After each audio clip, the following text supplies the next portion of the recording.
علی آباد سرائے تاریخ کی ایک جھلک۔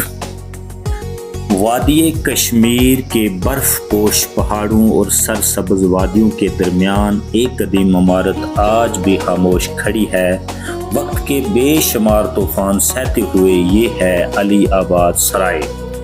یہ سرائے 16ویں صدی کے آخر میں مغل بادشاہ اکبر اعظم کے حکم پر تعمیر ہوئی۔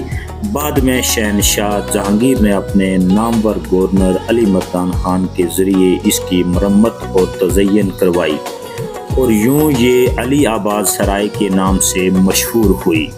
یہ سرائے اس قدیم شاہراہ پر واقع ہے جو پیر گلی کے دلکش مگر پرخطر راستوں سے گزرتی ہے، یعنی مغل شاہراہ۔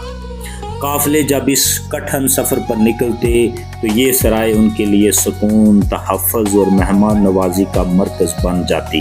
اونچی فصیلوں، مضبوط دروازوں، کشادہ صحن، قطار در قطار کمروں اور گھوڑوں و اونٹوں کے استبل سے مزین یہ سرائے فن تعمیر کا ایک پرشکوہ نمونہ تھی۔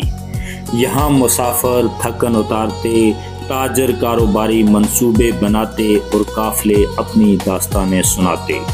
وقت کی گرد نے اگرچہ اس کی رونقوں کو ماند کر دیا ہے، لیکن آج بھی اس کی شکستہ دیواریں ماضی کی عظمت کی گواہی دیتی ہیں۔ علی آباد سرائے نہ صرف تاریخ کا ورثہ ہے بلکہ کشمیر کی تہذیب اور تجارتی روابط کی ایک جیتی جاگتی علامت بھی ہے۔